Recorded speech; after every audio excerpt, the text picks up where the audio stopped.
And here we are. Thank you, thank you, thank you, and welcome everybody to our first launch event of RescEU, the project that we're going to be presenting today and we're going to be launching officially. It's been a very, very long trip that has been quite hard. Loads of complication, loads of postponements. COVID was really, really hard to come by this year, but we are finally here. Very, very soon we're going to be launching the project RescEU as like this concept that we are going to introduce to you today. I am Matteo. I'm working for Movimento Europeo in Italia. Today with me there is my colleague and friend Erasmo. Please, Erasmo, join us. How's it going, Hi, Erasmo? everybody. Very well.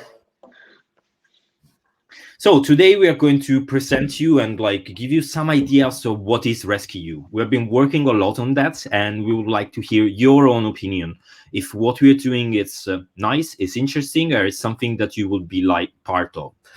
The whole event today is going to be divided into different parts. At the beginning, there will be a short introduction from the president of Movimento Europeo in Italia, Pier Virgilio Dastoli, that is going to give us some ideas and some concepts of why it is important to work on this sort of format. And afterwards, myself and Erasmo will going to present you what is concretely RescEU. And at the end, we'll be engaging with our partners. There is a lot of partners, and it's very interesting to have so many different voices coming from Europe to form this sort of products. But without further ado, Erasmo, I would say we can start with the best person to speak about Europe, at least for what it comes to be Movimento Europeo. Here with us, it's our president, Pier Virgilio Dastoli. Hello, President. Hello. Hello, everybody, and hello from Brussels. A very sunny Brussels today. That is a very special weather in Brussels, as you know. And thank you very much to be here. And I'm very happy to start this trip with our colleagues from different countries for this project RescEU Europe. As you know, our important aim is to save the European project. That is important for the moment because, as you know, European Union has had in the last 10 years at least 4 different and special crises. The first crisis was the financial and then a social and economic crisis at the beginning of this first decade. The second was a internal security crisis related to terrorism and transnational criminality. The third is the question of the control and the governance of the migration. And the fourth is, of course, the pandemic that for the moment is at the center of the European debates and European actions. Our project is a project to find a way forward concerning the question as we can save the European project.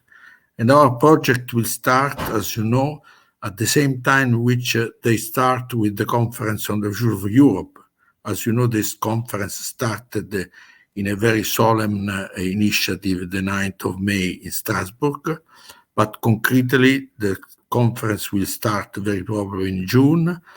It's not only an institutional conference, but it's a conference in which the citizens and the civil society associations will discuss together with the institutions at European and national level. That means that it is a very innovative instrument, the conference. It's not a convention, as the convention that elaborated the constitution at the beginning of this century. Is not an intergovernmental or diplomatic conference. It's a very innovative instrument, and the idea is to put together the representative democracy and the participatory democracy. Of course, it's not so easy to realize this kind of innovative instrument, and it depends from us. It depends from us, first, if we are able to use the social instruments, the new social instruments that the conference has put in place, mainly the online platform created by the three European institutions, Future EU. It's our role to use this platform to put our ideas, our events, our comments, to share the ideas of the others. And then it will be the conference. The conference, as I said, is a space, a public space in which we can find the citizens together with the representative of the institutions. And the conference will end next year in spring, but it depends, as I said, from us, if we are able to put in the conference new ideas concerning the way forward to save the European project. So that is the reason, because we think that our project, RescEU Europe, Escape Room, is an instrument, an innovative instrument. That is the reason because we decided to use these names, RescEU and Escape Room, to give you the possibility to discuss together and then use the ideas, the arguments, the proposals that you will discuss together with the others to put these ideas on the platform and on the conference. We start, as you know, beginning of June in Rome, in a physical way. That is very important. And a few days after our meeting in Rome, the conference will start. And that is the reason because we gave a lot of importance of this meeting that we will organize in Rome in June. There are different arguments or different priorities that we will discuss in the framework of the conference. The first is the question of democracy and the respect of the rule of right. But the question is not only institutional. The question is also concerning concrete policies, climate change, environment, sustainable development, social dimension, artificial intelligence, and so on. So I think that we can use our discussions to discuss about all these different concrete ideas and think about what the European Union, as it is now, is able to act, to create public goods, and what is necessary to change in the European Union, because the European Union, for the moment, has not all the powers to assure for the citizens public goods that have a European dimension.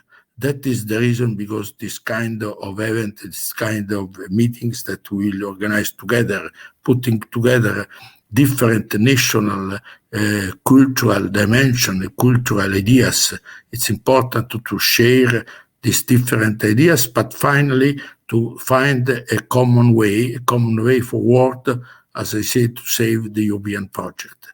So thank you very much to be here, and I think that Matteo and Erasmo will be able to explain and to start this meeting today, and I am sure that this meeting, that is the first public meeting, will be able to give us the possibility to organize in a better way the meeting that we will organize beginning of June in Rome. Good luck, and we will see you in Rome in a few weeks. Thank you very much, President. As always, very, very inspiring your words, and it's definitely the time to build the European Union through the citizens. This is absolutely the time, and we hope that the project will be just one of the many initiatives that will help to bridge the European Union within the citizenship. Thank you very much again. I'll take over from here with Erasmo, and we'll see you later on. Thank you very much for your time and this speech, President. Okay, Erasmo, let's go. It's our time. We'll start with our presentation of the project. We're just a few seconds late, but it's not a big deal. I'll just starting the screen sharing. This is our fantastic presentation. So today it is 21st of May, 2021, and it's RescEU launch event. What is this launch event? It's a moment for us to let you know what we have been doing in the last year, or more or less, and what we are going to be doing in the next months. So without further ado, let's go to see what it is about, because like lots of people have been asking us, so what is about RescEU and like where do we start from? Everything starts from European funds. Fundamentally, there is this this huge amount of money that European Union like try to put into different topics and different actions and different strategies to develop the European Union as a society on different level. There is the economic level, there is the research level, and there is also the citizenship level. So this project is within the main program that is related to the citizenship. That was the former program that was called Europe for Citizen. And it is a program that wants to help the public understand what is the EU about, what are the values, what is the history, and like to put a specific focus on the motto of the European Union, that is united in diversity. Besides, it wants to help what it means to the encouragement. It wants to encourage people and citizens to participate in a meaningful way and engage in the democracy at the EU level. So there is a lot of instruments that our fellow citizens have, but like they don't know about that. They are having problems in accessing that. And like those sort of projects are just meant to help with that. So what is the objectives of our projects? We want to bridge the gap, bridge the differences between the people that know about Europe and in general Europe and European Union, what does it mean? And let young people especially learn more about their role of the European Union plays in their life. So like how the European Union laws, how the European Union has built up a society that's that is evident in every single day of our lives. So this is a little bit the objective of our project. And it is a very wide partnership, you know, like we haven't been thinking to that just myself and Erasmo. It's been a very nice collaborative effort that put together more than 11 European organizations from a lot of different countries. As you can see, there is Bulgaria, Estonia, Czech Republic, Greece, Austria, Latvia, Spain, Italy, of course, Germany, Poland, and Slovenia. Those 11 partners have been speaking and have been thinking a lot about how we can engage with young people and like make them more aware about their rights and make them more participative in the European Union democracy. So this is more or less what we have been doing, and I'll leave the words to my colleague Erasmo. Please, Erasmo, that's your time. Hi, everybody. First of all, I want to say that those graphics are amazing. I don't know who is the genius who made them. Maybe I don't know, maybe me. So thank you, Matteo. And now shall we start with the project concept? So the question, the central question of our project is, what would life be without the EU, without the European Union? So we want to bring our participants in a dystopian future, in a dystopian scenario where the European Union collapsed. So the European Union doesn't exist anymore. We strongly believe that showing people what would they lost if the European Union will collapse, it could be the better way, the best way to show them how concrete is the presence of the European Union inside their everyday lives. For example, in protecting their individuals and collectives' rights or their expectations in their lives. So let's go with the format, the escape room. Perfect. You all know what an escape room. An escape room is a strategic game made of different puzzles, which together create a track to arrive to a final goal. Usually, escape rooms are built as competitions, but now our objective is not to build a competition. Our objective is let's show people something of important about values and about the EU. Increasing their general knowledge about the EU. So our escape room will be made by 8 different puzzles built on 4 different rooms, ideal rooms. And each puzzle will be have been designed based on a different singular field of action of the European Union. Through this escape room, through this format, we will show people what will they concretely miss in a future without the EU. And at the same time, we will test their knowledges on the European Union. So we want to, let's join fun and learning. For this reason, let's go with the scenario, the storytelling. We have already said that we want that this format, this escape room, have also the objective to join fun and learning. So we need the story. We need the story to let people go inside this game with all their selves. In this case, we try to imagine in a couple of brainstorming times, me, Matteo, with our partners, couple of brainstorming times to build this story. We thought that we imagined a crisis, a terrible crisis after the COVID-19 pandemic crisis. We imagined it in 2022, and we want to bring our participants in the future, in the year 2024, to show them life in a world without Europe, moving between scenarios through this time machine. So the final objective, the final goal of this storytelling is, for this reason, is that in the future, the only way to come back and save the European Union, the only possibility to swear in a better future, is using this time machine, which is hidden inside the ACB tower in Frankfurt, and only real pro-European citizens can save the Europe using the time machine, showing us that they acknowledge about the European Union and that they are really pro-European citizens. Maybe the most important part of the entire project is the local implementation. Yes, Matteo, correct. The local implementation, why? Because the first Italian event in Rome that we will have in June is just the first step of a long track that we will have together with you, our partners. Local implementation will be the heart of the project after the Roman event. In each country, will be built a different escape room.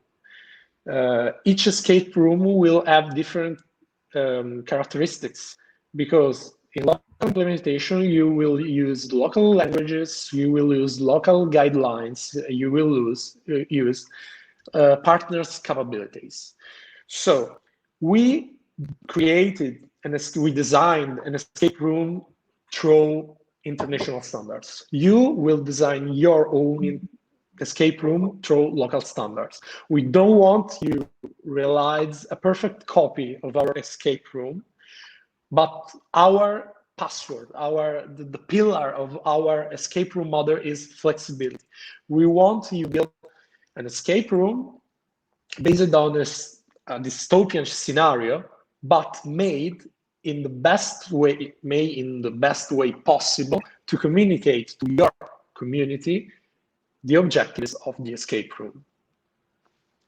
So thank you, Matteo. You can. Thank you very much. It has been a perfect presentation. Thank you, Erasmo. I hope the people that are following us have had a little bit of idea of what we are trying to do. And we have a small time that we want to engage with the people who are watching us. So we prepared a small activity to do together that is done on Mentimeter. I don't know how many of you know this application, but it's quite nice. Let me just share with you this screen. So yes, how does it work? We are going with the word cloud. Yes, we are preparing the word cloud. It's very easy. If you never use Mentimeter, you just take your phone, or you can just open it up, get to Chrome, or go anywhere else where you have your internet. Type in menti.com, and you will see a space where you have to input a number. the number you have to input is the one on top, that is 7049 4240. And then you have the chance to reply to this question, that is, what does Europe mean to you? So there are a lot of different things you can write down. Feel free to express yourself as you want. I'll just put down something to start and think about that together with Erasmo. And it's this. Just let me write it down so we have it here, and like we'll let it start. So here, this is how it works. So we got potential. That is the word I've been using, Erasmo. What do you think about that? And like, is it a word that does represent Europe to you? Yes, in my opinion, yes. Also because it's a word that can signify for me, for example, a better future for everyone. And I think you choose the best way possible to start. Also because potential maybe is one of my preferred words, also in Italian, potenziale, coming from Latin. And so potential is what we have to see in our minds when we think to European Union, a positive potential.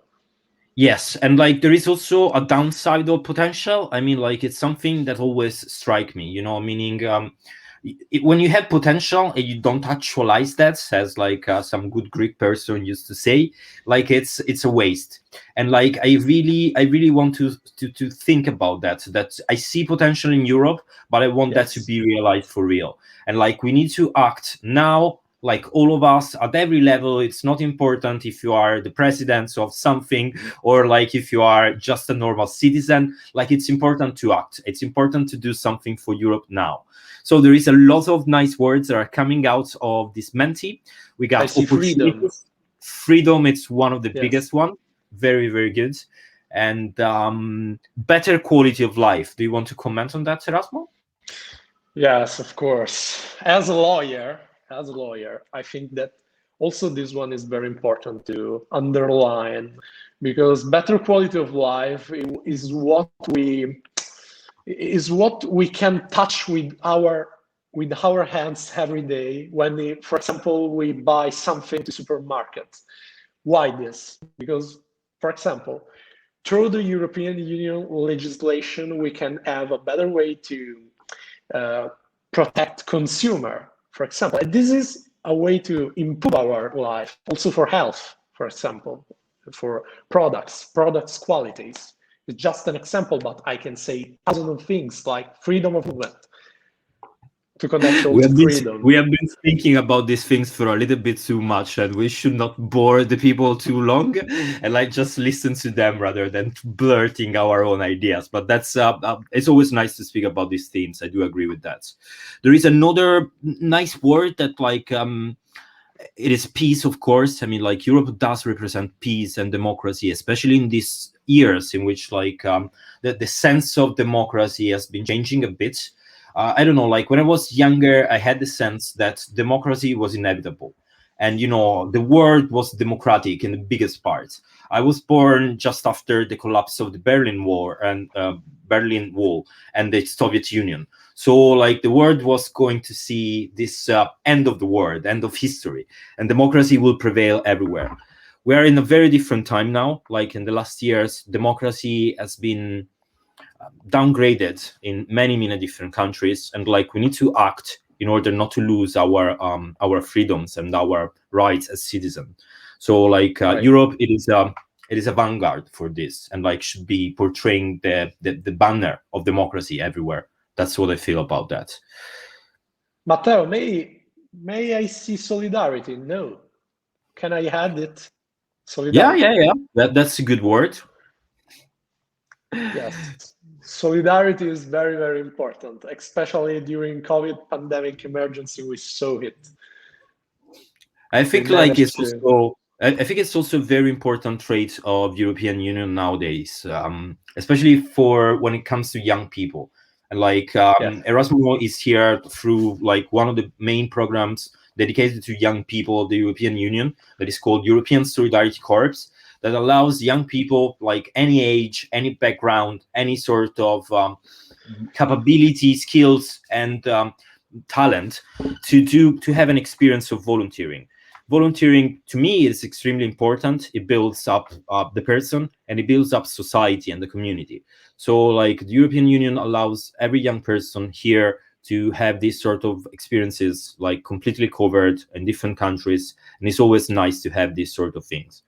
Okay, as usual, I started blabbing a little bit too much, and I think this part of what does Europe mean to you, like it's more than finished. Thank you very much to whoever participates, and like we are going to be starting with the real part of our events, I would say.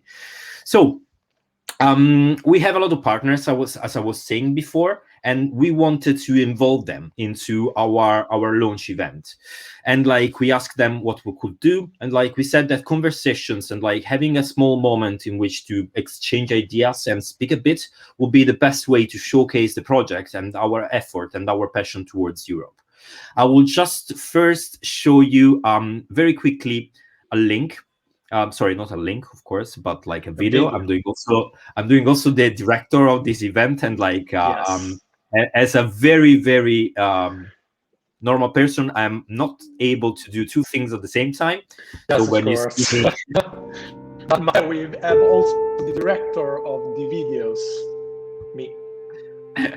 we have the wonderful director of the video. So we prepared Oh, some thank you. promotional video that I'm gonna present the topic. This was the first one.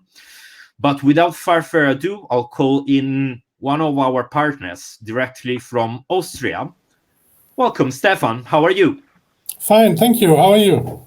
I'm very good. I'm very good. I'm always happy when I speak with people, and like I can do it online, I can do it on the streets, and like it's always nice, especially to speak about Europe with people who love Europe and are passionate as I am. I've done also lots of speaking with people who are not that passionate about Europe. Like it's still important, but I feel the dread, if you know what I mean. So we are here today just to speak about a couple of things. I'd like to give you the word and express in your own ways. What does Europe mean in Austria, and like how do you perceive that? Well, it depends on to whom you speak. The mere facts, the mere figures are that about 70% in the most recent polls are supporting Austrian membership in the European Union. About 14% are about in favoring to that Austria should leave the Union, while 16 answer don't know. And this is oscillating between 85% pro-European to 35% in 2015, when we had, as Pier Virgilio mentioned, the migration crisis. These are the figures in polls. In fact, and facts, I guess that very few countries, and remember, Austria is a net payer. Very few countries profited so much from European Union and their accession to the European Union and the opening of the Iron Curtain and the accession of the new, not so new, the enlargement processes in 2007, 2004, and 2014, as Austria did. And this made Austria a wealthy country that shifted from the borders of Europe, of Western Europe, as a country located in the Iron Curtain and always almost circumvented by the Iron Curtain, into a prosperous country in the center of a prosperous Europe. And this is very important. And how far the integration process was seen when the borders went down last year. And then it was the border regions and Vienna and all other areas have been heavily affected from the fact that we could not interact anymore between our neighbors and with the Austrian neighbors. So a lot of things came to a standstill because workforce was not there, supply was not there, support was not there. And this is a clear sign how integrated the Austrian society is in the wider European society and economy. Thank you very much for this, Stefan. I mean, like, I do agree with you, especially on these new changes that are happening. I'd like also a comment from you regarding the topic of the project. So, like, we are trying to depict a scenario, like a dystopian, as much as it's possible, in which, like, Europe doesn't exist anymore. And, like, what would be the thing that you, Stefan, or like Foster Europe, would miss the most if Europe tomorrow didn't exist anymore? Well, Europe is very often perceived and presented as a social project. That is establishing Erasmus programs, free travels, minimum wages, or whatever you can think of, or reduced wages in telephone tariffs and all this. This is nice, but the core of Europe is that it is extremely necessary for us, people living in Europe, to muddle through the next decades, the decades of globalization. None of the member countries, if it stands alone, can make its way through these new processes of globalization with the new technologies, fighting climate change on their own. This can only be done together, jointly. So Europe is, of course, a peace project, but Europe is, for me, in my understanding, the core future project for us Europeans. And what we would miss is that we would all miss almost everything. Can you see, like, Netherlands or Germany sitting with United States, China on the table and discussing wages? It's completely ridiculous. Or Hungary versus United States, it's completely ridiculous. This cannot be the place. So this is, I think, what we have in Europe, and this is what we would lose with Europe. It is a model for us, and it's a model for the globe, how to interact and how to work together peacefully, law-based and value-based. I love your words, Stefan. I mean, like, really, really, they're real to me. You know, they really resonate a lot into what I feel about Europe. But, like, sometimes I start to think, isn't that a little bit too utopian as a concept, that, like, we can work together and build up these sort of things? I know it's a contrarian opinion. I just wanted to ask you why it is not an utopia, and, like, why it can really happen to be the case. Well, it was a utopia. It was a utopian scenario for decades, and centuries, perhaps. People started to think in Europe to work together, at least since the French Revolution. Let's have a European-wide revolution in 1789, in 1848, in 1917, all this, and it doesn't work. So you have to have a law-based, value-based basis you work on, and unfortunately, we had to have the experience of 2 world wars and the Shoah. And perhaps the Stalinist regimes that cured our minds that it's better to work together. I do agree. I wanted just to ask you that, and I felt too bad to say, since you are a little bit older than me, you would have seen a progression in the whole European project, and, like, you gave me exactly the answer I was looking for. Thank you very much, Stefan. Perhaps one remark, Matteo, just one remark. One important thing, it's never done. It's not that we have achieved it and then we can lean back. We have to build on it, and we have to defend it, and we have to develop it further, as we have to work on our democracies, as we have to work on our social peace, as we have to work on our position on the globe and the crises that are coming up. So this is not done. It is a future project. I very much agree on that, and like the trends that I was speaking about before, related to the democracy and the change in terms of progression of the whole world. Like, it's definitely make us realize that like it's not inevitable that the world will be democratic. We need to defend that today and tomorrow. Like, especially if we feel that like we need more Europe. Stefan, if you want to add something else, you still have some time. I'm fine. I'm curious to hear the other voices. Thank you very much. I brought back Erasmo, and I'll see you soon, Stefan. Thank you very much again. Take care. So, Erasmo, like, it was very interesting to chat with Stefan. I think the next person will be you. I just want to say that I loved Stefan's words too. Yes.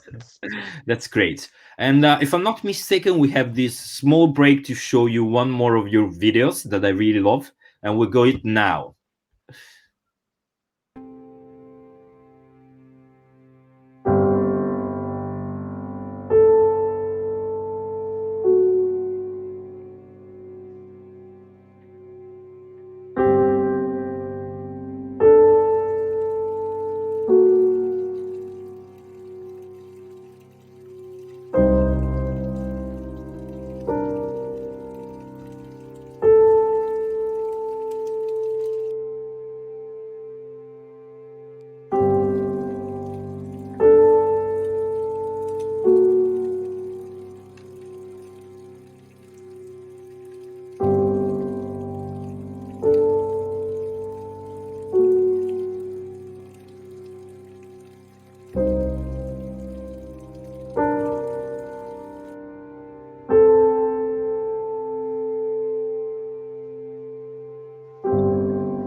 Wow, I love the video. I'll leave you the screen and I'll call up with us Frania. Frania, you here? Please do open up your cam. Hello, Frania. Hello. I'll leave you to the very good hands of Erasmo. I'll go back down. Ciao. Hi, Frania. How are you? Hello, I'm good. It's I'm actually really excited about this project, and I'm glad that it's finally moving on. So yeah, I'm happy to be here. Where are you talking from? Which city? Which part of Slovenia? Oh yes, I'm from Slovenia, the southeastern part of Slovenia, the city of Nova Mesta. So it's a lesser known part of Slovenia. It's not as touristic, so perhaps other people don't know it, but well, some of you will be able to see it perhaps in a few months. Personally, I love not non-touristic places because I think they are more authentic, and so usually in my travel I prefer to visit them. So shall we start with this little chat? I will ask you the same things that Matteo already asked to Stefan to listen your opinion about. Shall we talk about the European Union in Slovenia, in your country? What does it mean, European Union, for citizens of your country? I think I would like to follow up on Stefanos because like the situation here is or was, for example, quite similar, but again different. So we are a very small country and we are not, for example, economically and otherwise able to compete with like the big countries of the world. And the fact that we are members of the European Union actually gives us this power, this economic power as a whole European Union, of course. So it gives us this, and it is very good, first of all, for our economy, because otherwise we wouldn't like really be on the map, like nobody would know us. We wouldn't like, our companies wouldn't be able to be as successful as they currently are. And the same goes for all other sectors, including tourism and social services and everything, and also the freedom and the protecting of rights. For example, before our independence in the 90s, we lived in a socialist state, and I think a lot of people in Slovenia don't really realize that this is, I mean, Slovenians are quite Eurosceptic, which is sad, because we wouldn't be where we are now if it wasn't for European Union. So it's very important for us, and we should appreciate it. But yes, also, for example, at the current moment, there is this media freedom that is sort of less free, let's say, and of course the European Union and the politicians in the European Union and other countries are noticing it, and they're talking about it, and of course this has to be talked about and fixed, preferably. Unfortunately, the problem of media freedom is a bit too much common in Europe in the last years, but of course, maybe the situation will get better, first of all, because of the intervention of the European Union. We are all sure of this. And personally, what would you miss the most if the European Union tomorrow would happen in a minute? Well, a lot of things, certainly. For example, projects like international and European projects, and also as an NGO, I think we would miss the European funding for our projects, because, okay, a lot of funding comes from, I mean, some of the funding comes from our state as well. But depending on the government, they put funding on different sectors. For example, when we have a more xenophobic government, they don't put much funding into projects related to migrants, for example. And in that case, then we have to receive funding from the European Union, among other organizations. So we would probably miss that, because like we are doing something good for the people in our community, and especially the people who are marginalized, and it's good to have funding for this so that we can actually achieve something. So that is, I think, something that we would miss, and including everything that I have mentioned, and probably the others will mention as well. So definitely the power that we currently have as the European Union when it comes to like economic progress and just dealing with the globalization, like Stefano said, and a lot of things. We wouldn't really be much of it. I mean, nobody would know that we exist if it weren't for the European Union, probably. We're a small country, so yes. Okay, we chatted a lot about economical reasons, so which are connected obviously to values and democratic reasons. For example, you told about a foundation for xenophobic problem and what else. But for example, I know that you will come in Rome with your car instead of using your plane. And so I can imagine, as I really love traveling, I have to say, and I can imagine you will be excited to go through the Italian peninsula by car. What do you can say about it? Traveling is also an important thing for you, connected to freedom of movement in Europe. Well, there's a lot of things connected to travel, of course. We have this opportunity that we are relatively close to Italy. I mean, we're a neighboring country. So yes, we'll be able to travel by car, which I think is the most reliable source at this moment of the coronavirus. I mean, it would be way more expensive for us to go to Rome with a plane, and it's also not really environmentally friendly.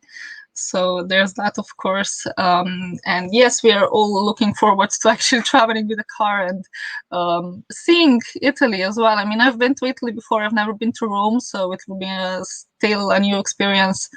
And yes, of course, for example, because of the European Union, we have like some standards when it comes to infrastructure, of course.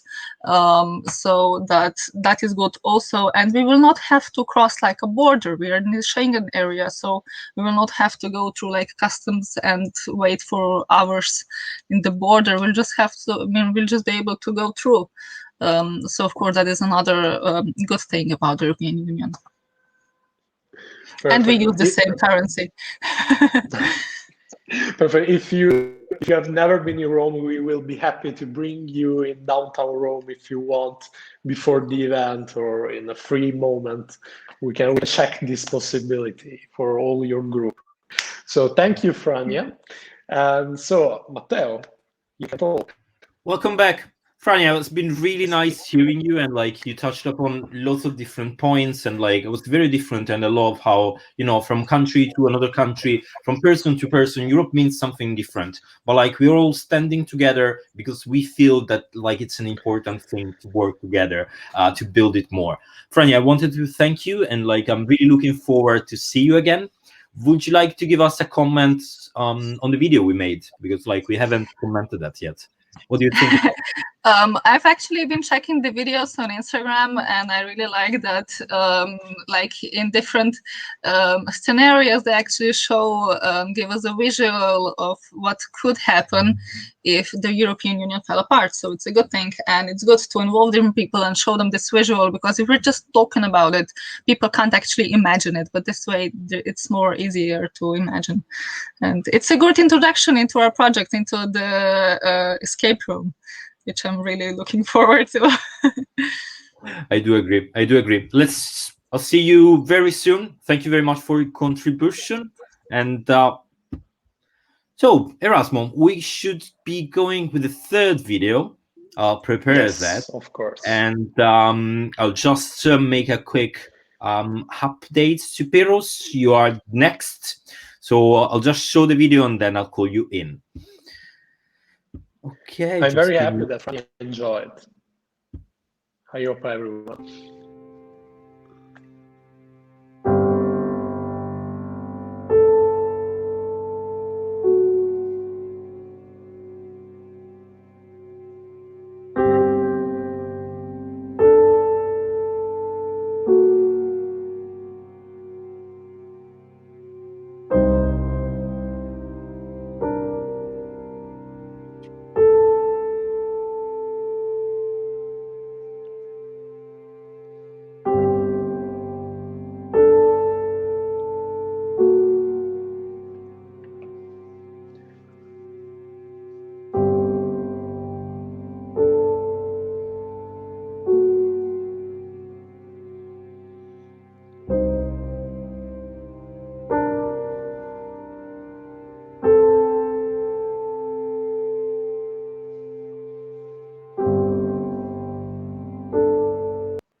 I do love them. Thank you very much, Erasmo. I'll call Piros with us.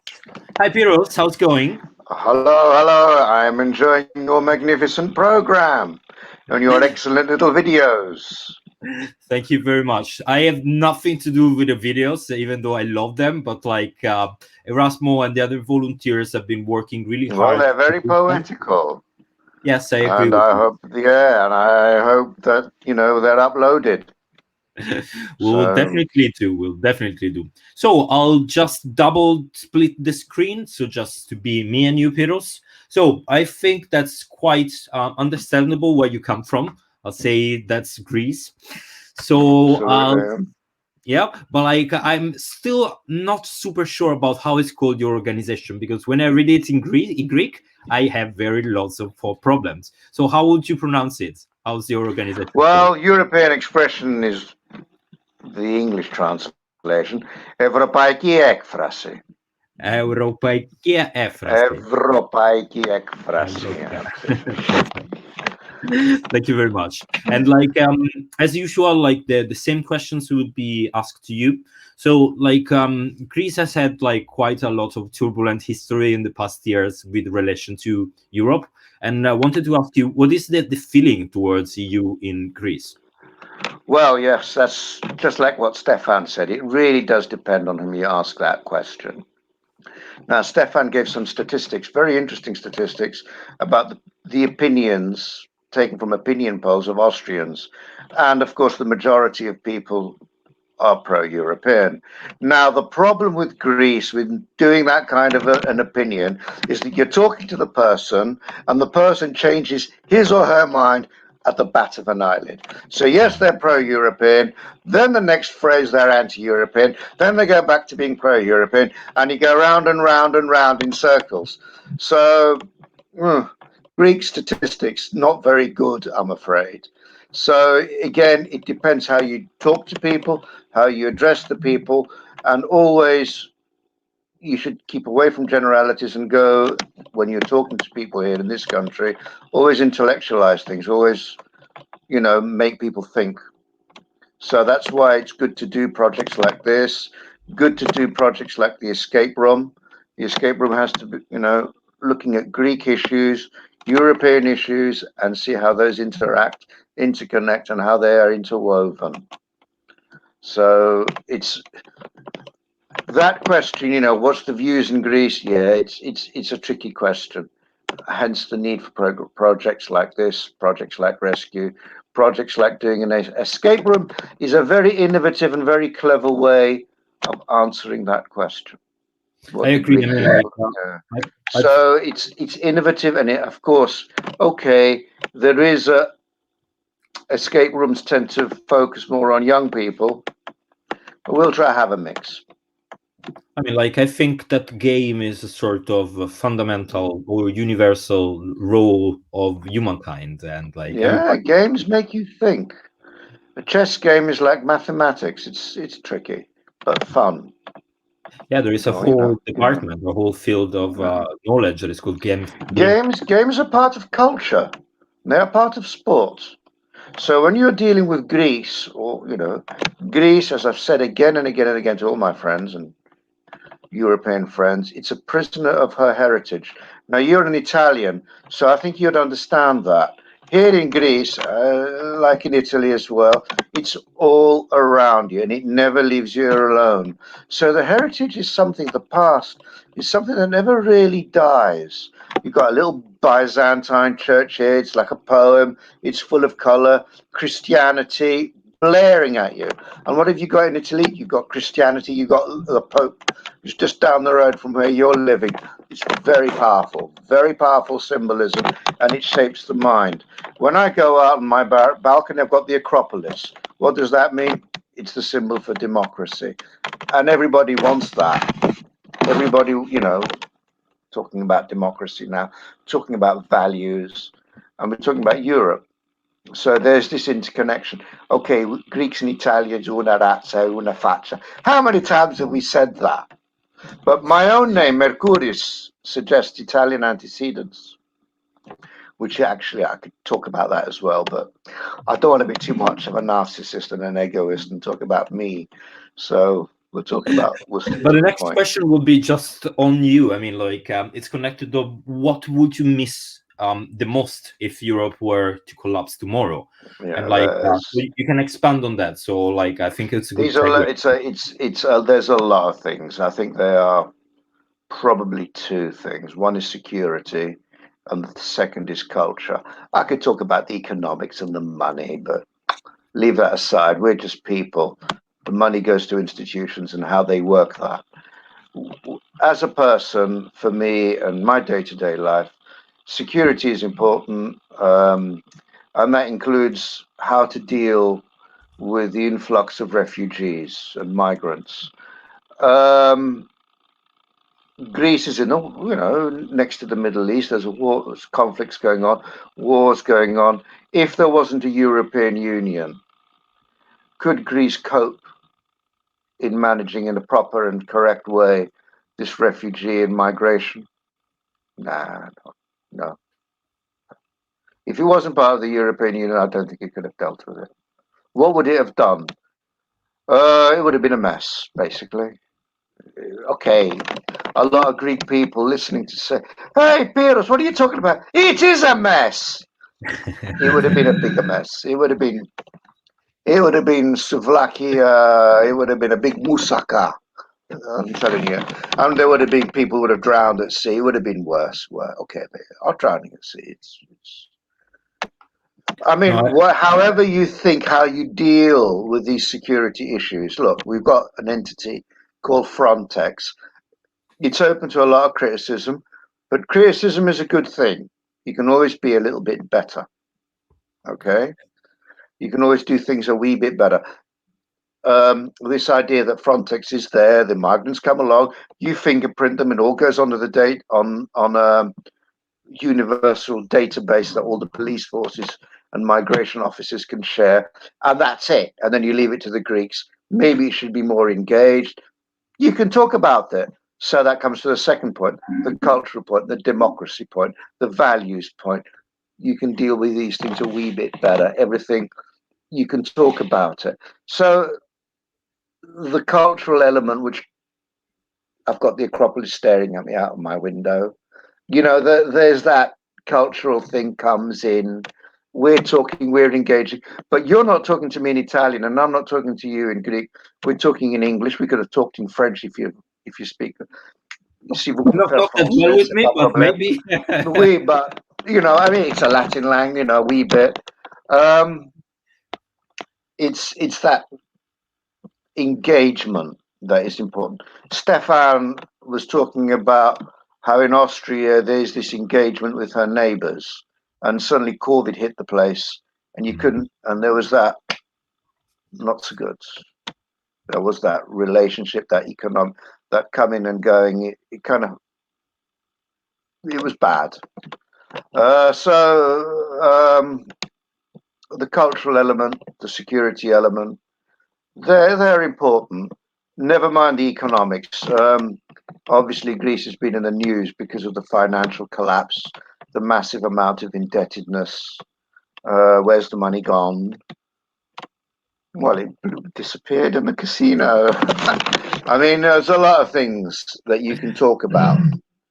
So there we are. No, but I really appreciate your point about engaging intellectually with people and like asking the right questions. You know, I think you guys know something about questions, or at least somebody some years ago was like really focused on questioning things. Like we should be critics of things that in general. Exactly. You know, if you're going to start, it's how you. Franja talked about the media and about the media rules in Slovenia, and the media is important because it's got to be responsible how it frames a question. A bunch of refugees are coming over from Afghanistan. You've got to ask the questions: why are they here? Well, I mean, what's going on? You can't just say, a bunch of immigrants, send them back. You know, think a bit, and that this is important. We've just had, I work with refugees, I work with migrants. We've just had Ramadan. There's a lot of things going on, little buzzes and sparks. And again, you look at the culture of things and you're dealing with things culturally. Farsi is quite, and Greek, they're kind of connected linguistically. So there's a lot of the food we eat, a lot of things we do.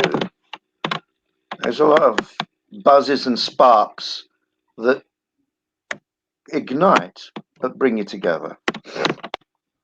I strongly I can agree talk with about this. these things on and on and on, but in our Yeah, escape room, that's we the have point. to deal with that. We have to deal with that in our escape room. I don't know how we're going to do it yet, but we'll see. We'll think about it.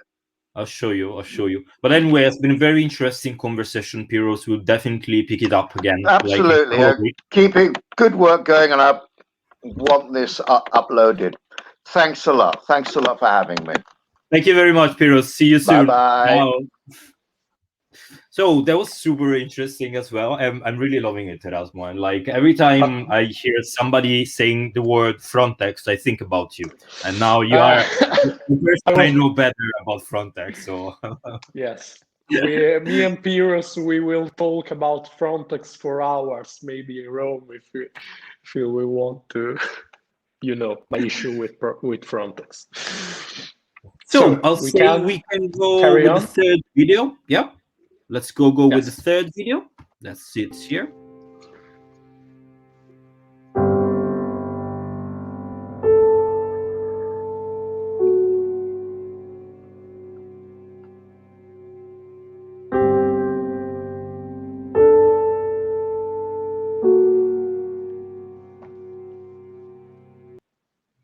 My bad, that was already shown.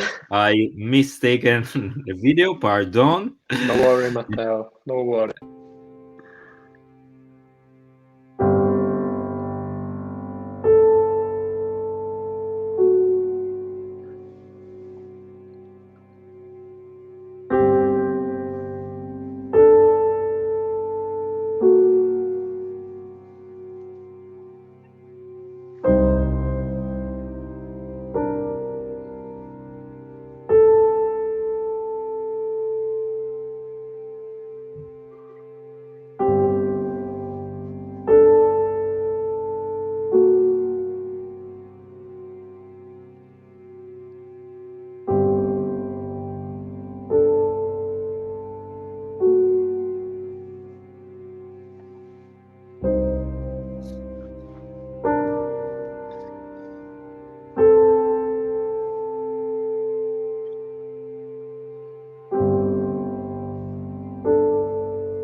Great. All right.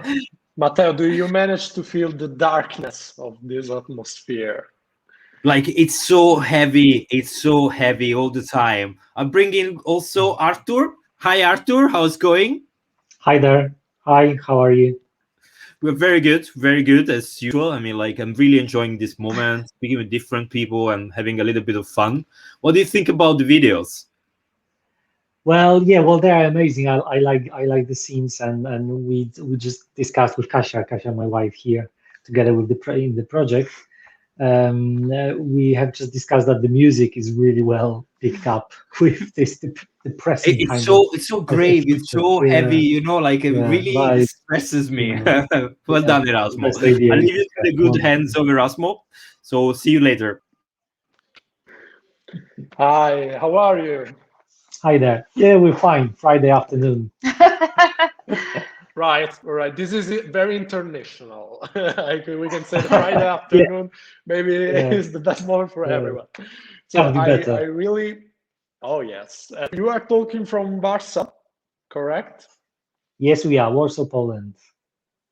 Yes, I know. I love your country because I think it is a perfect mix between the Eastern Europe culture of the last century, for unfortunately the Soviet Union period, and the historical Prussian period of architectures, and that shows the real common heritage of Poland, which is really the heart of Europe, at the same level of Germany and French and Italy.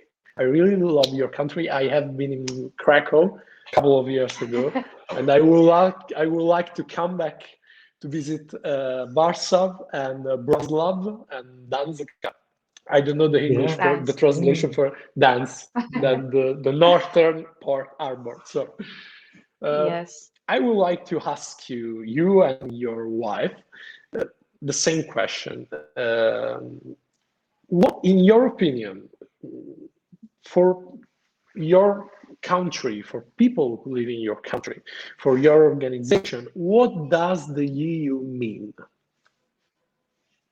Well, we still remember the Soviet Union. Well, we were children when the solidarity movement and Poland became a country on its own. Yes, democratic country. That was 1989. We were little children, but we still had some memories of the Soviet Union, and our parents told us a lot.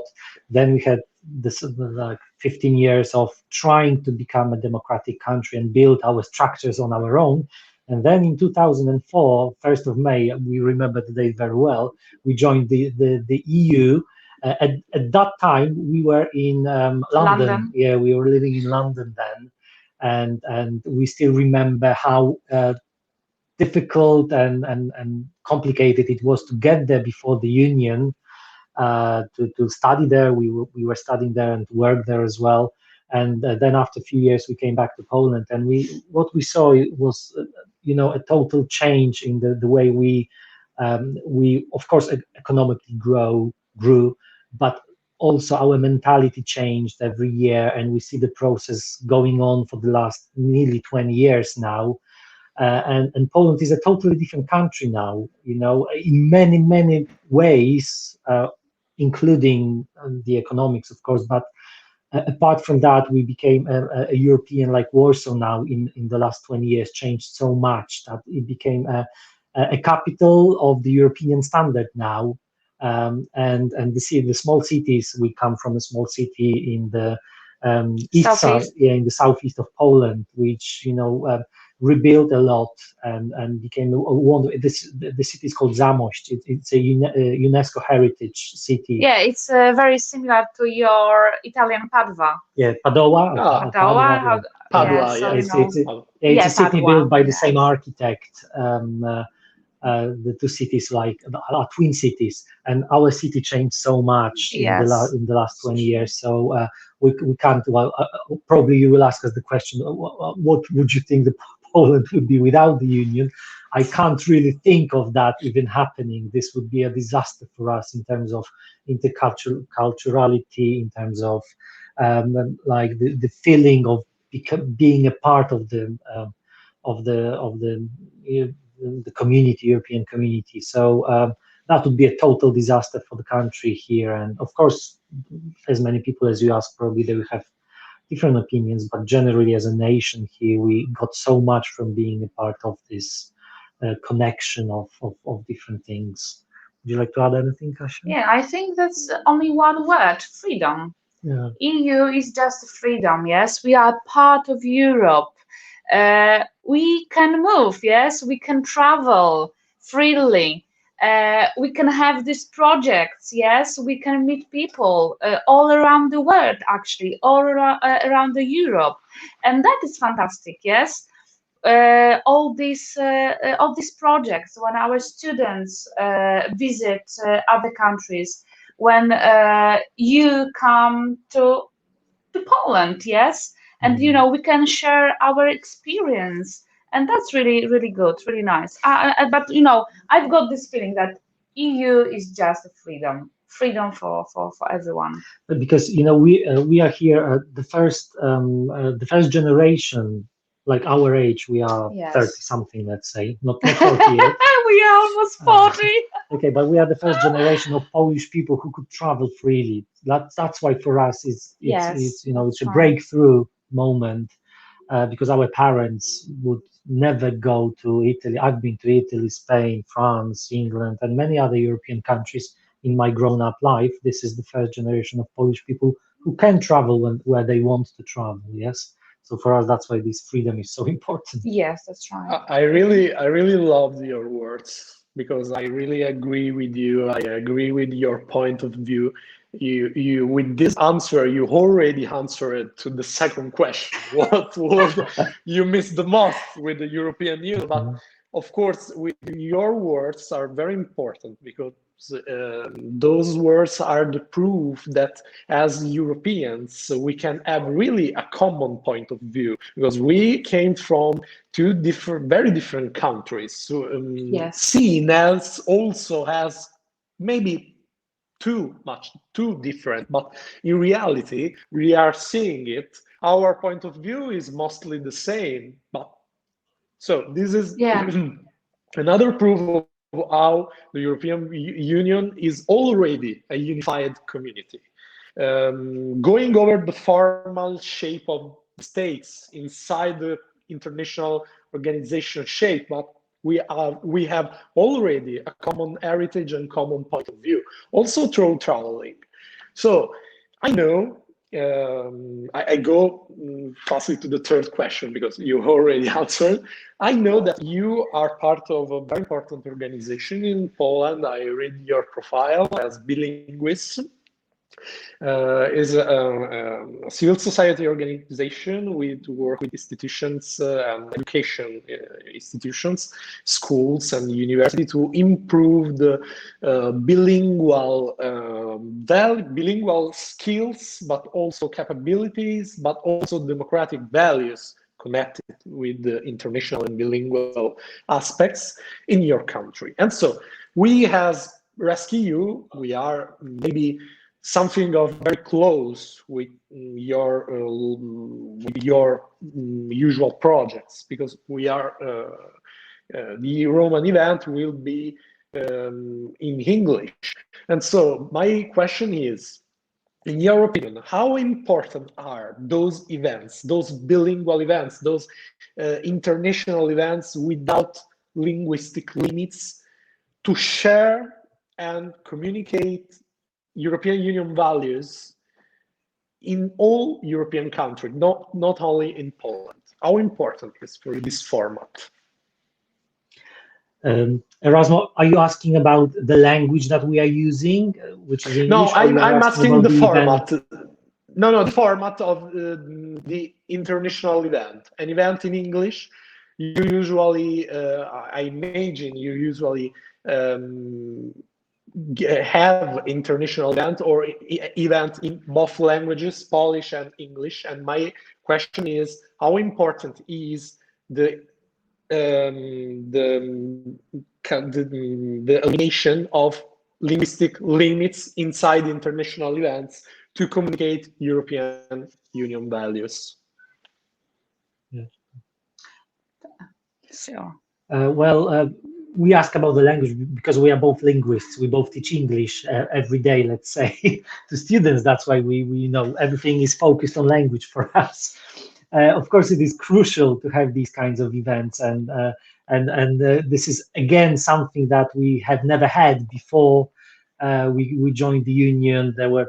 We were closed by the Soviets, and they tried to keep us as far from Europe as possible, basically. So now the chances are opened, and the next generation of Polish youth that we are working with together every day is a totally different generation. They are open, free-minded. They want to communicate with other people from other countries. We have a son who is 15 now, so we can observe it at home as well.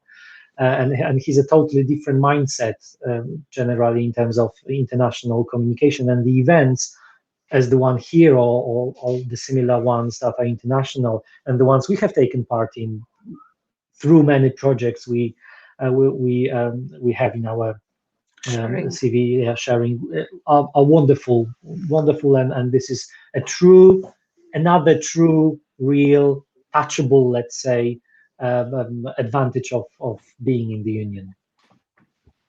In events. Sorry, please continue. No, we've just finished.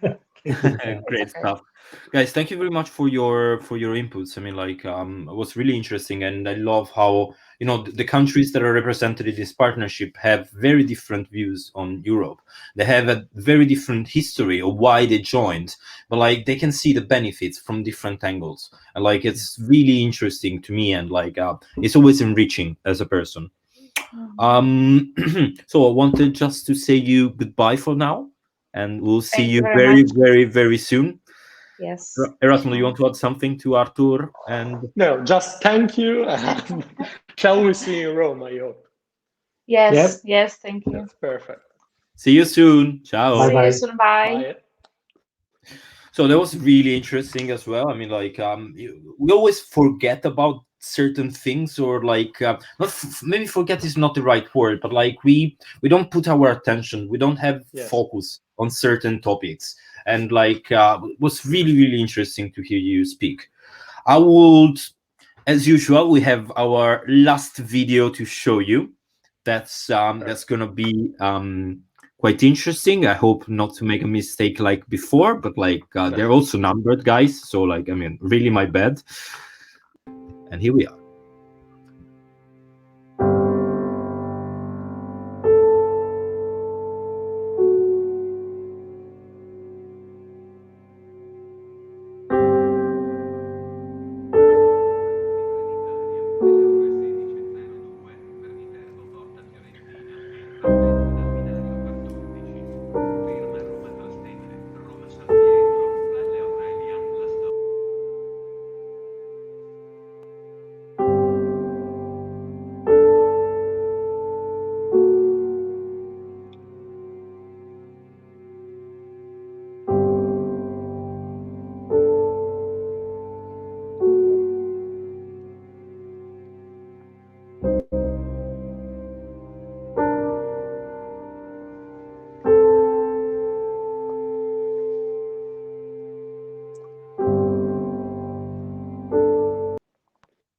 Wow. Also, this one is.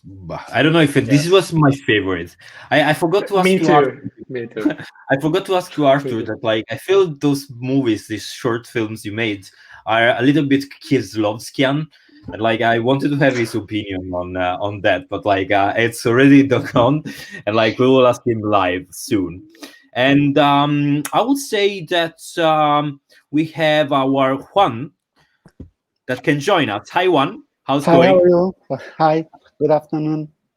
I'm very good, very Hi. good. Having a lot of fun with like all the partners and all the friends that we've been knowing for the last months just through the screen. And now it's nice, and really eager to finally meet you in person.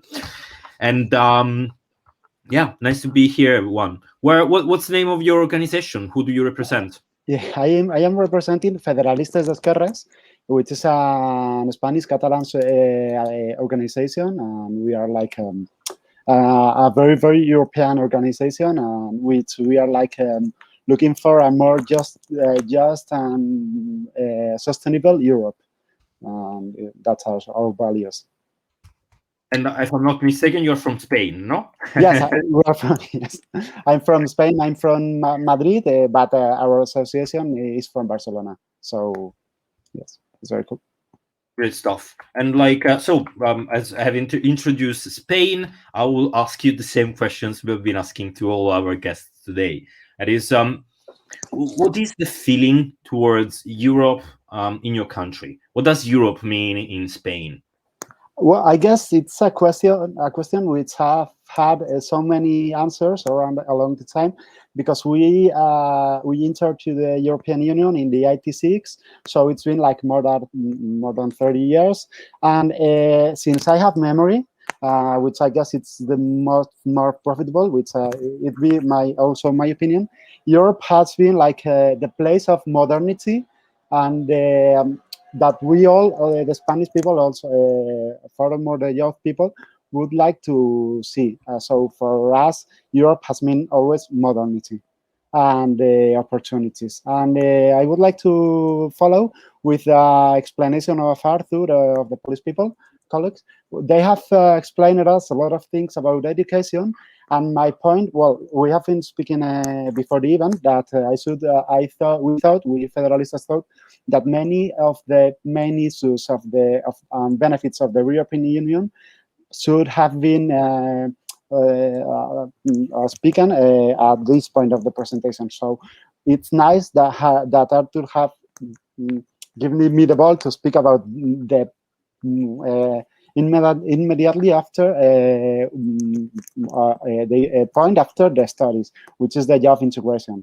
And for us, it's like also our it has a lot of what we think of Europe in Spain, and also my generation who have ended our university studies like on the 2012 or 2013 in the middle of a huge crisis here in Spain. So one of the values of and the principal advantages of the European Union is like the freedom. So freedom of movement to look for a job, to work in other countries, have the guarantee that you will have been attended in, and with health security abroad. And that your studies, it's very important, and it's really related with the studies. Your degree has to have the same value in each of the 27 countries. So there are a lot of things that make us think that Europe means a lot. No, I strongly agree, especially with, like the last thing you said. There are a lot of things that if you don't think about that, they seem unimportant. But when you are the person who needs to do those determined things, it's really a pain. Okay, for example, like the translation of your certificate or your degree in another country. Like some years ago, before the equivalency around Europe, like it was really hard to have your degree taken in Italy be recognized in Spain, and and vice versa. And that's like it's something that you don't consider every day, because it's there already. It's something that's like shouldn't come back. But when you think about the benefits, also those small things all add up. And like I strongly agree with that. And I like also that you mentioned young people. I mean, like young people are important for this country. And like there are a lot of strategies, there are a lot of policy frameworks that are directly targeting young people, because they are the ones who needs to carry the whole European Union integration and like the future of what is going to be this continent. Yes. And sorry, I was going crazy because No, like it's okay. Indeed. Yesterday we have had like a very important notice here in Spain, and it's that our president has presented one special program about how do Spain will be at the 2050. So it's like very important for us, because it's like it's been interpreted here in Spain as a direct communication from our president to the younger generation, who will run this transformation of the country. And this document also has a lot of common about the Europe future, and talks about the sustainability and digital transformation, digital industry, and the future of the labor, which is one of the things that also matter us a lot. And do you want to add something else on the questions we've been asking you? I mean, like we've been speaking on lots of different topics, and like you try to add your own ideas, but I'm pretty sure there is many other things that we can speak about. There's a lot, but we will have time, so it's up to you. There's a lot. We would like to also to have had that. Also, and if you mind, we could start to think about what would happen if Europe ends the European Union. So, thinking about this issue, we have found also very, very interesting to all of us the digital rights, the civil digital rights, and which on the last years have been very, very on the trendy because of the data protection regulation, but that would also have even more and more impact on our lives with all the things about the EACEA and the algorithms and all the digital transformation, digital industry, and the future of our jobs. So for us, it's very important to be here and to encourage Europe to attend these goals, which will be very, very important in our future. You know, like I agree with what you're saying, but I don't understand that too well. And like, I mean, I'm not an expert either on privacy and digital data protection and all these sort of things. But indeed, I mean, Europe is doing a lot of things. Yes. Maybe like we are not explaining that to the people that well. I think this has been always one of the major problems of Europe, that it's not easy to explain what it's doing because it's complex. Do you have any insights or idea or comment on that that I just said? Well, maybe the fact that any of the American companies like Google, Facebook must have like a seat here in Europe and pay taxes here in Europe is one of the goals, because big companies must tribute and it's important. But for sure, the fact that they must have seats here in Europe has even a more important issue, that is that the tribunal that they should like take account is the European Tribunal. So it will guarantees that our rights will be treated better than should be if their tribunal might be like in Delaware or in United States. So it's like the guarantee of the guarantee of our protection. And there are a lot of more examples. Thank one. I'll call back Erasmo. What do you think, Erasmo? Hi. I strongly agree with Juan, but this is maybe the most important problem for our future on the legal field. But yes. I'm quite sure that we will manage to find a compromise also with those companies, because this is not the correct way to make an healthy economic system up. So Yes. We need to protect ourselves, but we also need to protect our institutions with taxes that they have to pay in all the European countries.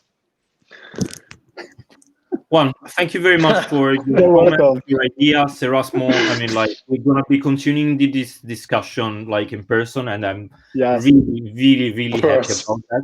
Again, like, this is gonna be the first event I participate since forever. So like, I'm so looking forward to that, and I wanted to thank you, Juan, and like all the other people who participated. Now, Juan, see you later.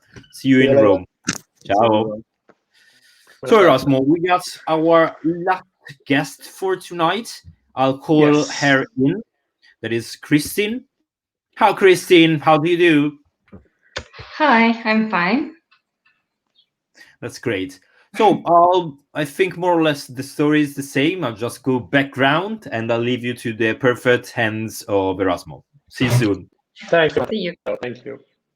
Hi, how are you? I'm good. Good. It's finally Friday. Yes, of course. We already said with Paul, and it's finally Friday also there in Latvia, correct? Yes, I'm from Yes. Latvia. And you are talking from your capital, Riga? Yeah, capital of talking from Latvia, there? Riga. Mhm. Perfect. So, first of all, I want to ask you the same question that we already asked to all our partners.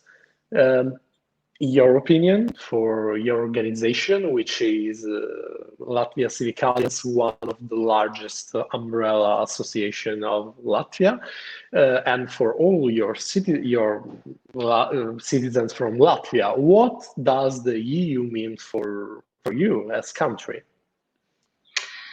Well, it's quite challenging to be the last speaker and not to repeat what already said the other speakers. But yeah, when it comes about Latvia or like wider Baltic states, I would say that one of the most important meaning is to be a part of this family of EU democratic countries. It's something similar what already Artur said from Poland, because Latvia also wasn't independent country for a long time, and we had this dream to be free and democratic country, and we are proud that we proved that we can build this stable democratic processes and embody EU values in short time and become a EU member state.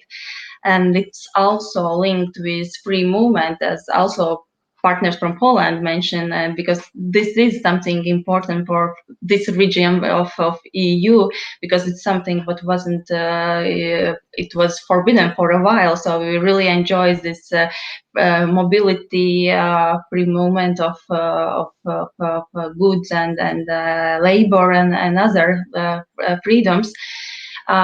There is no doubt that also EU in Latvia means security, economic stability and well-being, and it became even more important during last year when EU adopted this new extra support mechanisms to member states to mitigate negative effects from COVID-19 and recovery from pandemic.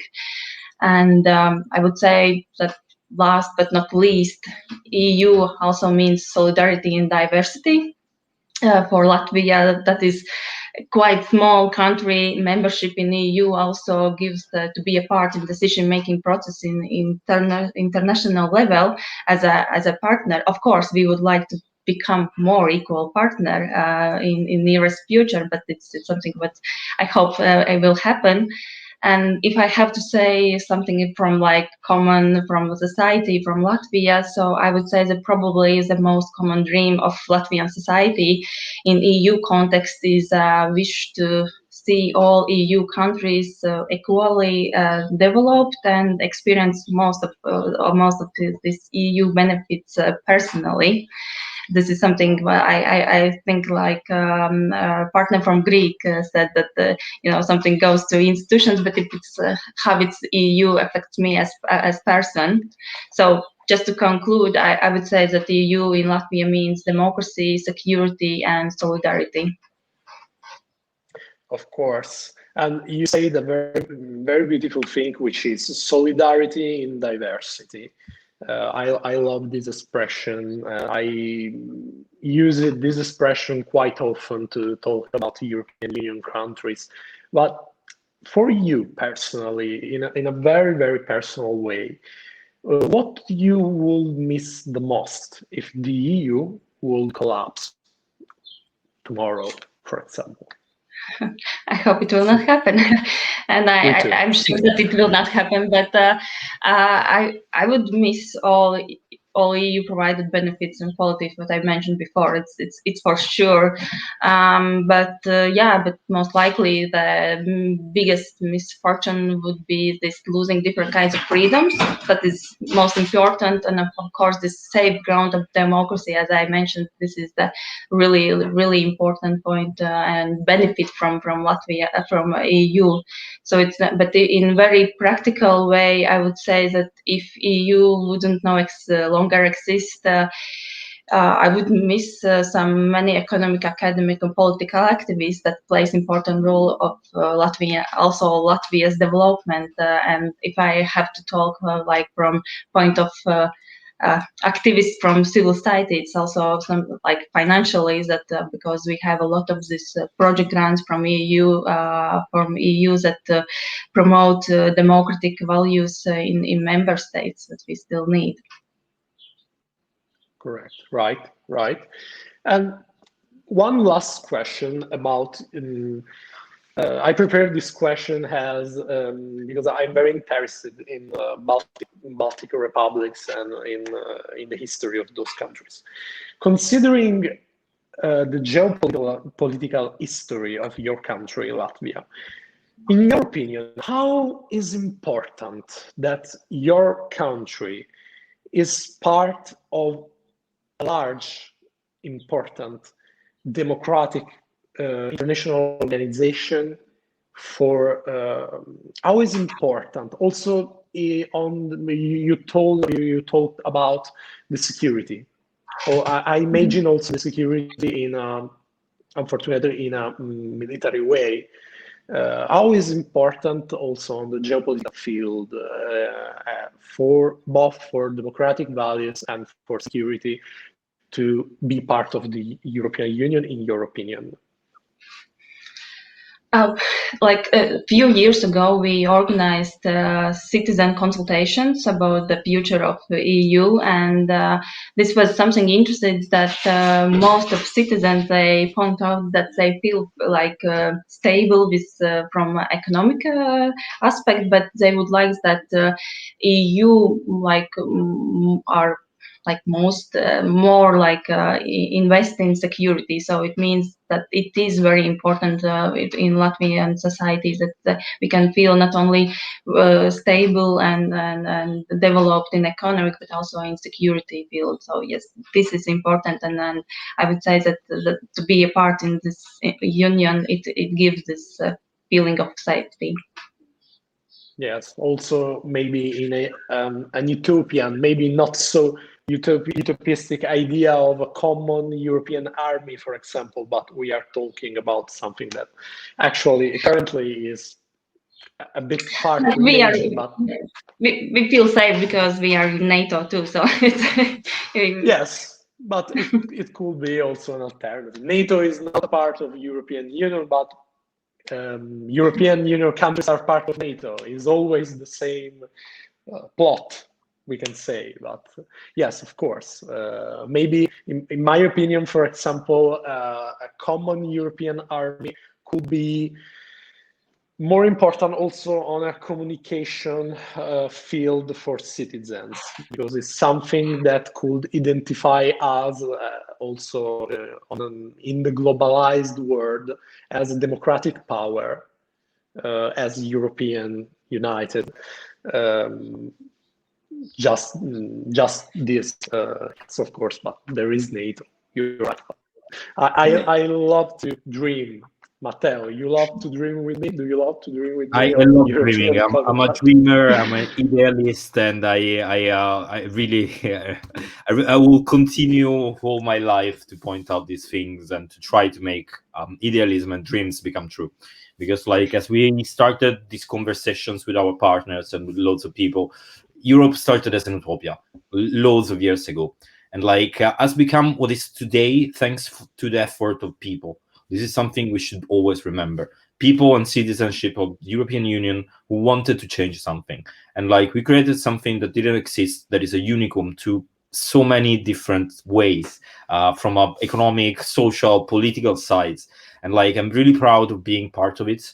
And I'll be fighting as much as it's needed to make it better every day by pointing out the deficiencies that are apparent to us. Christian, sorry for the blurt as well. I mean, like I always get emotional when I speak about European Union. Like it's been really nice having you as well, and like hope to see you soon. See you soon. Bye. See you soon. Thank you. Bye. Ciao, Christine. Okay, we are closing time. It's been quite a funny time. I really did enjoy the whole structure and like conversations with people. Yes. I mean, like I think that as humans we are meant to speak, we are meant to dialogue, we're meant to have conversations, and like sometimes also from conversations that are very banal or like that are funny, as we tried to have today, you can get something out of that. And yes, there is a sort of fil rouge or feeling between us today. I don't know if you receive it. I'm happier now to participate in this project, and I'm counting days. I would say the same, Erasmo. I mean, like, it's been a very tiring week. Somebody mentioned, at least it's Friday, and like we're finally getting some rest. But like, I started the event that I was very low on energy, and like I was tired and everything. But like, as I was feeling the emotions of people and like those very interesting point of views, I got energized, and like I really get into the project, like I'm really looking forward to have it real. So I will say we can move on to the last part. I'll just keep you 2 more minutes because we are letting you know what's happening next. So in terms of what's happening next after this launch events, we're gonna be staying in Rome, as you heard many times. We're going to be having one of the first international meeting of this project, in which we will be testing and trying to understand better whether the instrument, the tool, the format we devised, the escape room work.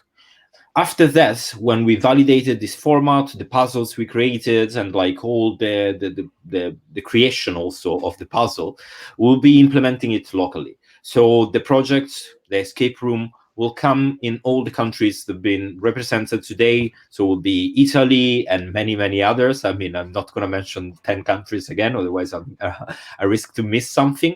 And if there is anybody who is interested to know more about the project or to know more about the format, all the documents will be shared freely, and you'll be able to test and implement the escape room also in your country. That would be our pleasure. Erasmo, do you want to close up by saying something else? For me, it's all. Also because it's late, and so it's Friday evening. We all have you already said, it has been a hard week, and we just will keep on with working for this project. Next week, we are going to build our puzzles. It will be a hard week of work for us, but we will be very happy to make this work for you. Thanks, Erasmo. I will want to thank all the people who participated today, starting from our president, Per Virgilio D'Astoli, all the partners that took some time to share their views about Europe and like to, make their voice heard and like gave structure and substance to this project. We are excited and like we're very happy. I wanted to also thank our volunteers that helped us throughout this time. They made an amazing work. Yes. Like lots of things wouldn't have been possible without them. So I love working with volunteers and with young people. They are making a great work. Yes.